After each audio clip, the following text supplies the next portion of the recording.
I am Penelope, author of epic fantasy and paranormal romance, and welcome to My Imaginary Friends, a look behind the scenes of an author mapping the worlds in my head and making them a reality.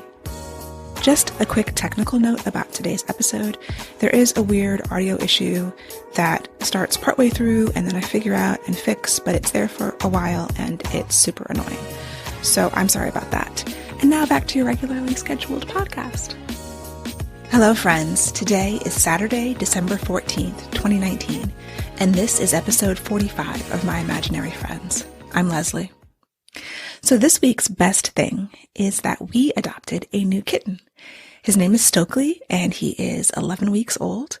You can check out my Instagram for pictures of him. I'll put a link in the show notes. So we were not planning to adopt a kitten. We hadn't really had any discussions about a new animal. But what happened was, last Saturday, my husband went to the pet store to buy dog food. And then I get a text with pictures of kittens. And apparently there was an adoption event there. And, he can't pass by a kitten without at least holding it. So he got into a conversation with the woman who was there who was fostering these 6 kittens. And they were all black. And he got to talk to her about their personalities. And so, since we have 2 dogs and a cat, and our original cat, Sterling, is a bit of a handful. He is a little surly, a little mean. He has resting bitch face, we like to say. We knew that the only conversations we had at that point long ago were that if we ever got another cat, he would have to be a nice cat. So, they were talking, and so I get this call about this kitten, and I'm like, well, these pictures are nice, I don't know what you're sending them to me for. And it's like, well, they're here, and do you want to come see them? And I'm like, well, can I come tomorrow? And he's like, no, they're going. They're gonna be gone at 3, because I had thought they were just like the cats that lived in the store. I didn't know what store he went to. So anyway, he comes home and picks me up, and we go back to the pet store, and we end up adopting a new kitten. It is because when you adopt from a shelter, you don't get to know much about the personality. Adopting from foster at least allows you to, talk to someone who has lived with the animal. And so these kittens were fostered in a house that has other dogs and cats. So we were like, make sure that they're calm, that, the kitten isn't terribly intimidated by dogs and can get along with cats. And so Stokely was very mellow, we were assured, and he is. It's true. I mean, he's a kitten, so he's insane and runs around in circles quite a lot, but he does not have any problem with our 2 big pit bulls. Sterling actually hid from the kitten for the first day, and then finally, it only took him a day to come out, which for him is great, because when we bought Sherman home 2 years ago, we didn't see Sterling for about 7 months. Like, he was under the bed the entire time. He would come out in the middle of the night to eat, apparently, and use the bathroom. I mean, we saw glimpses of him, but, he was gone. He was MIA. And it has taken almost the full 2 years that we've had Sherman, our second dog, for Sterling to be okay with him. But he does seem to be okay with the kitten. And Stokely actually is the alpha of the pack. Odd as it is. He's very confident. He is not afraid of anything. As I record this, he has taken over Sherman's bed. So Sherman has a bed in my office. And because Sable, who's our older dog, stays downstairs a lot more because of her arthritis. Like, she can go up down the steps if she wants to, but she doesn't want to often. So anyway, the tiny kitten is in the dog bed, and Sherman is on the floor, sleeping. So that's how that's going. Cats are great stress relievers. So there's this thing that I call cat meditation, which is where Sterling, who is 15 pounds and the same weight as my gravity blanket, will lie on me and purr. And, just the vibration of the purring and the weight on top of me is extremely relaxing. So usually I'm on my stomach, like I sleep on my stomach a lot, and he will climb up on my back and just fall asleep there. Or sometimes, he'll climb in my lap. But it is definitely a great stress reliever. And the kitten Sterling does not like to be held, so Stokely actually does. You can pick him up and hold him and cuddle him, and he's totally amenable to that. So yeah, having two is not that much different than having one, and especially having a nice one. Sterling, I could actually not. I was gonna be like, Sterling can be nice, but I don't know that what he does could ever be called nice. Even with a prickly cat, I think they do enrich your life, just like in different ways than dogs do. But yeah, so now we have a full house with two dogs, two cats. And one of the other reasons why I think my husband was really interested in these kittens were that black animals are always more difficult to adopt. Black dogs get put down more often, and black cats are adopted less frequently. So he's a tuxedo, so he's mostly black with a white chest and a white nose. And there are some people walking through my backyard right now. I don't know where they're going. It's not like a path. It's just woods and trees. There's a whole family of humans. Usually there's families of deer back there. But that's very distracting. So anyway, new kitten. Very happy about that. Other great things that happened this week. Last Sunday's episode of Watchmen was fantastic. If you're not watching this show, I highly, highly recommend you watch it. It was episode 8. It's called A God Walks into a Bar. And I was telling someone it is quite possibly one of the best episodes of television of any show that I've ever seen. It's hard to describe. I'm going to link to a recap of it. So if you have seen it, this is a great recap. If you haven't seen it, it's going to be full of spoilers and probably not make any sense. But I just thought that the article, it was really well done. And the conceit of the article is that it takes the shape that the episode took. So the episode is sort of the character travels through time and experiences all of time at the same time. But the way they handle it is just so deft, and like it ties threads of the story that have been building all season, and the acting is just amazing, and you can follow it even though it has all these time jumps and logic jumps. And then I just can't say enough good things about it. I mean, this show is building on something, and there's so much weirdness about it, and there's so much that's just unusual and strange, but like delightfully strange. And then you're seeing it wrap up, and this is the penultimate, so one more episode left. I think it's going to be a super long one, at least I hope. This Sunday, tomorrow actually, as I'm recording. But yeah, episode 8, season 1, Watchmen, just fantastic television.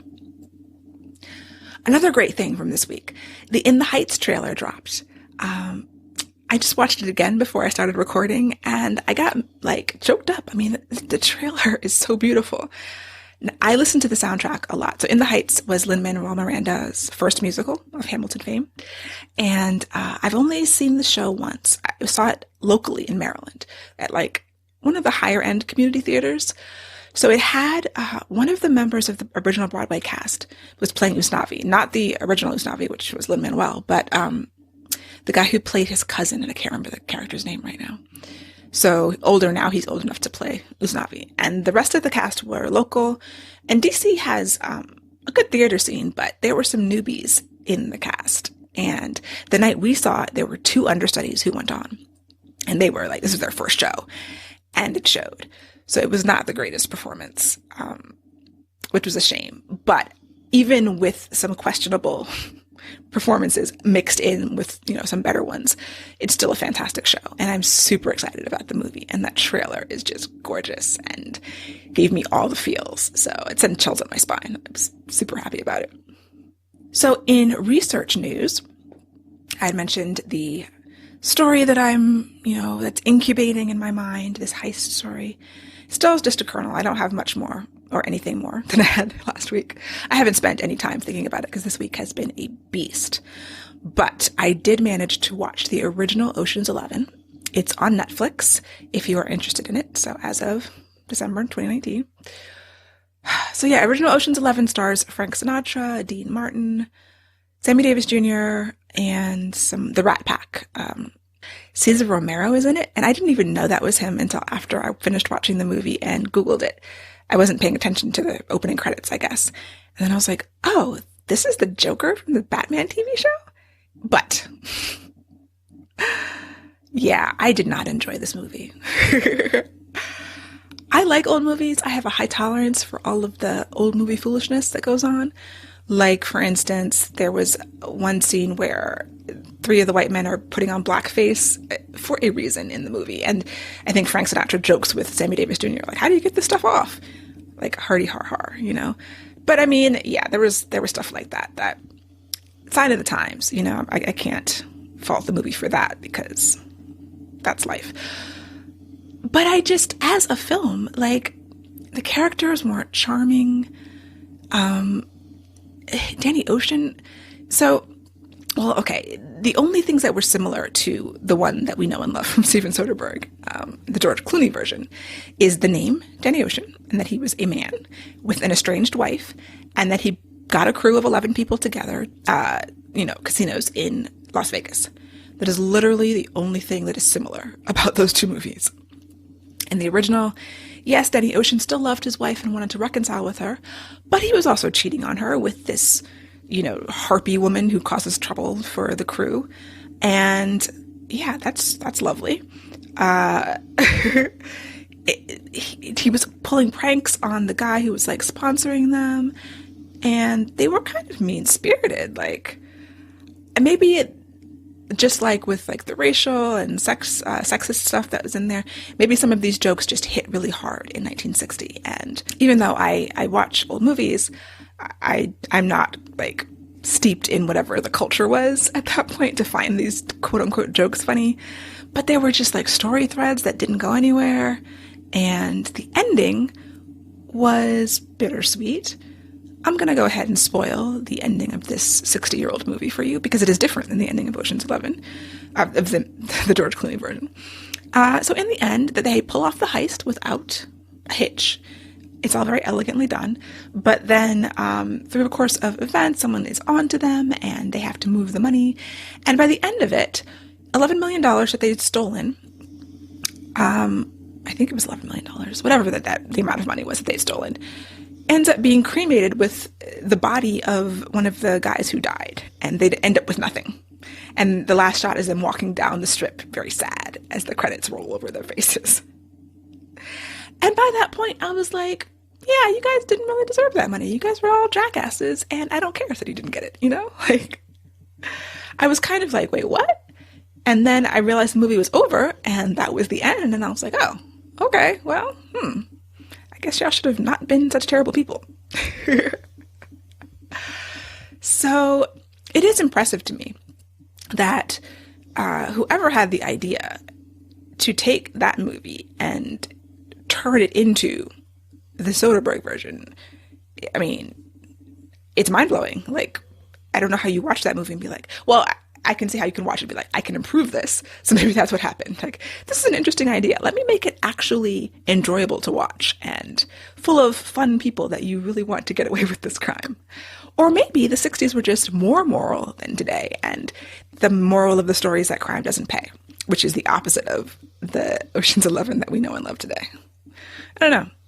But I watched it, and I can check it off my list, and I will move on to something more modern. Wrist update. Physical therapy is going really well. I went climbing twice this week at the gym. So I'm following my physical therapist's recommendations and taking it very easy, doing mostly laterals.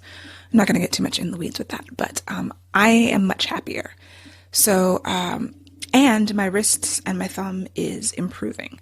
She did something that is called dry needling on my forearm because apparently my wrist pain is part of it is referred pain from my forearm, and I talked about it in an old shoulder injury too, but she's focusing on the forearm. And so dry needling is basically sticking needles into like trigger points or knots on your forearm, and she sticks the needle into it and kind of releases it.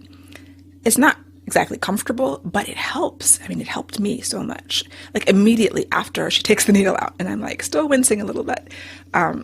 I can move my wrist, I can grip, and I was having trouble touching my fingers together, like touching my thumb to my other fingers, holding a pen, cutting with knives, like all of that is improved. I still have pain, it's not back to normal. I don't know if it'll ever be 100%, but I'm just really hoping that I can build up the strength back in my wrist and, get to a place where I'm really functional and I don't have to, and I can at least, do regular tasks with a minimum of pain.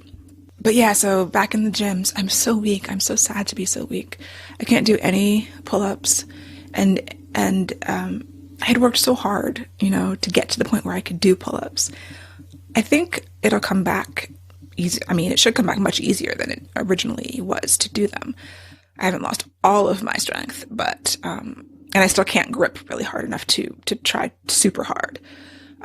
But yeah, holding weights, I can hold them again. I haven't really been able to do that, like light weights. And yeah, just being back and able to at least participate a little bit in the thing that I love to do is just makes me so happy, and it makes me much more motivated to actually exercise. There's most of the exercises require holding a weight of some kind, but the ones that I did, or using your body weight and using your wrist, or supporting your weight with your wrist to put, push-ups, and not being able to do that. Yes, I could have modified and done some other wrist-free exercises, but I was kind of just in a funk about not being able to do what I wanted to do. So I have not really been exercising except for some cardio. But now I feel way more motivated to get back to it, even with like light baby weights.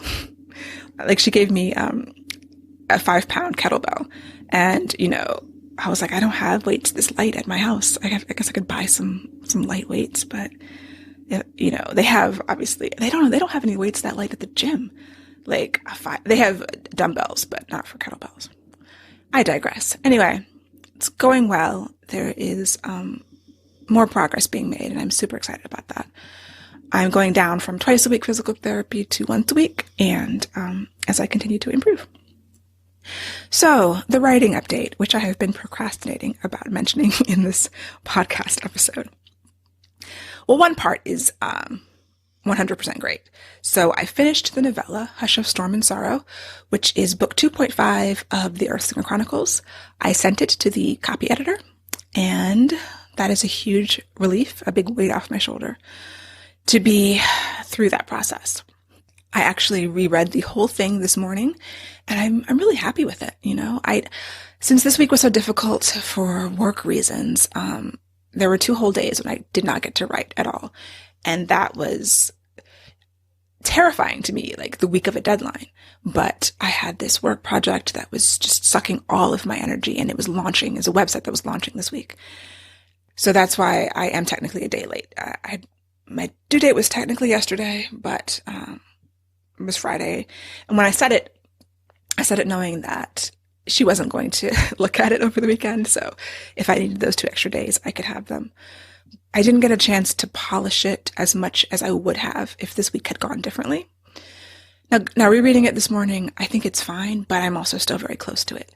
As I've had this experience over and over again of not having as much time as I would like to because of deadlines, I have been able to trust myself more. Like if I read it and I think it's good, it's probably pretty good. Like it's probably pretty much there. I did send it to some beta readers. Of course, not the order I would like to do it. Like ideally, beta readers, then you revise it, then you send it to the copy editor. But that did not happen. And now this is a self-published book. So, I am in control of the schedule and everything. But working with an editor whose time books up, I knew that I did not want to be late because that would mess her up and it might push back things depending on her schedule. So I was bound and determined to get it and just get it off my plate also, so that I can free up my brain for other things, because it's been a big, I don't want to say a drain, but it's been a big chunk of my focus, and it just feels really wonderful to not have it be on my mind for a few weeks. The other part of my writing update. I heard from my editor at St. Martin's that books 3 and 4 of Earthsinger Chronicles are going to be pushed back. So book 3, Cry of Metal and Bone, was supposed to be published on May 19th of 2020. It's been on pre-order, but now it's going to come out in August. And then book 4 will be pushed to winter 2021. And it's because she said that, the marketing department needed more time to ramp up. Things had been running late. And traditional publishing needs a really long lead time. So that is what's happening with that. It is bittersweet. On the one hand, it's good because, I've been struggling with book 4 and the manuscript, and I'd asked for more time on it. And so now it just releases that pressure on book 4, and I'll have the time that I need to work on it and get it where I want to be to finish the series. But, I hate having something pushed back. It's not like a good feeling or anything.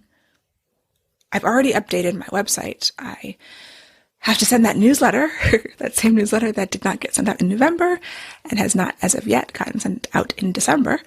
But at least now I will have a lot of juicy news for it. So maybe that's a good thing.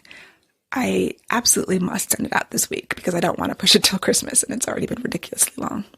That is what's happening with that. My agent reassures me that, this is a good thing to give marketing and sales all the time they need to promote the book, which I totally understand. And I'm not really upset about it. I guess, this week has just been so crazy that I was a little bit numb. But yeah, it's disappointing to have to tell people they'll have to wait longer. But that's just the way it is. I don't have any control over it. And I'm hopeful that it will, mean good things in the end for the book. The other thing that my editor said was that, there are opportunities with these last 2 books because they've never been in the marketplace before, whereas books 1 and 2 were self-published. So yeah, those are just the ups and downs of publishing. And like I said, I'm not super upset about it. It is what it is. Finally, there was an interesting post that showed up on my Instagram feed that I will link to. It seems like it's from an essay by an author called Gloria Anzaldúa. And I looked it up, and it appears to be from a book of essays. And I'm not really the kind of person who reads books of essays, but I'm intrigued by this one, and so I might try to check this out. Because it was just some really beautiful sentiments about writing. So the quote is, she's talking about her process of writing one of her books. And she says, "One thing I urge you to do when you're reading and writing is to figure out, literally, where your feet stand, what position you're taking. Are you speaking from a white, male, middle-class perspective? Are you speaking from a working-class, colored, ethnic location? For whom are you speaking? To whom are you speaking? What is the context? Where do you locate your experience?" And I've been thinking about that, and another part of it is about why she writes. She says, "I write because it's my calling, my task to do in the world. It is a ritual, a habit, a propensity bred in my bones. It is what I do." And then it says, "I write because I want to leave a discernible mark on the world." And that was a really beautiful sentiment that I just really appreciated. And it sort of connected to a podcast episode that I was listening to where they mentioned something about the white default. And that is that, in most / virtually all books, it's assumed that the characters are white unless specified otherwise. So people who are not white are described, their skin color is described. And these 2 podcasters are both authors of color, and they were saying that it is incumbent upon the writer to describe the character, especially if they're black or brown. And on the one hand, I do agree with that, but only if the author has accepted the white default. So there are books that I've read where halfway through the book you find out that this character is black all of a sudden. And I get mad at that because I'm like, okay, that's too late. You should have told me earlier so that I could picture this character. Like, finding out that they're black on the last page is like, wait, what?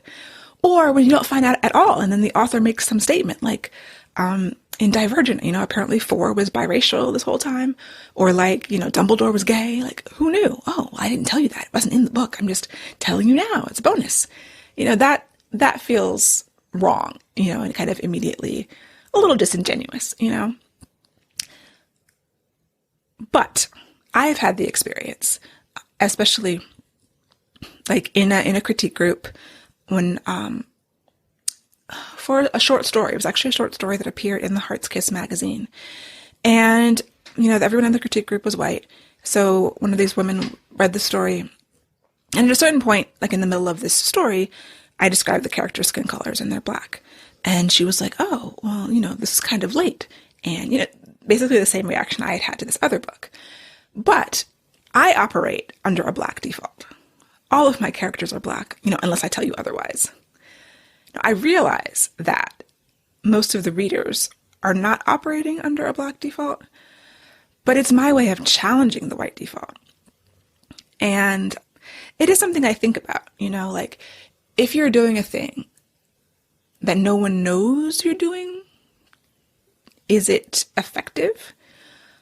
For example, I don't describe any skin colors in Song of Blood and Stone.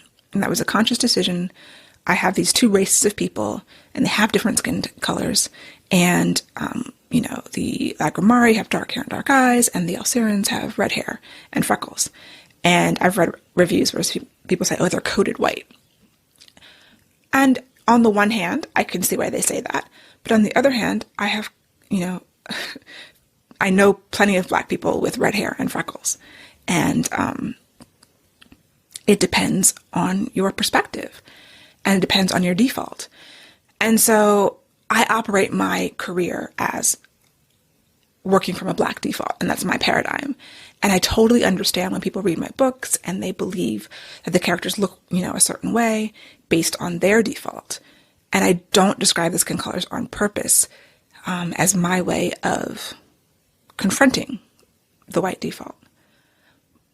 But I can understand if someone doesn't agree with that choice. Like when I workshopped Song of Blood and Stone, these many years ago, I had mentioned that, and my, the teacher in the workshop, who was Marjorie M. Liu, she was just like, I'm not sure about that, So I can definitely accept an argument that says that that's not fair. You should tell us what they look like, because when I read a story and there's black people in it, and I'm reading and I would love to see, people who look like me in the story. And if they don't tell me that they look like me, then I won't know. But that is because I assume, unless someone tells me otherwise, that most of these authors are working from the white default, especially if they're white. So when this essay author is talking about who, for whom are you speaking? To whom are you speaking? Who am I writing to? To whom am I writing? I think it's important, as much as possible, to operate outside of the white gaze. And what does that look like? And how possible even is it? I don't know. These are questions. And if someone is confused or disagrees with my choice, I accept that. I take it. It would be clearer if I said, well, these people are this color and these people are this color. And then you get into, how do you describe skin color? And, you're not supposed to use food anymore. Like, I don't have a problem using food. I don't know. Just things I'm thinking about, things that, conversations to have that I think would be interesting and that were kind of just sparked by, these two things that somehow connected in my mind. Another part of this quote: everybody has a stake.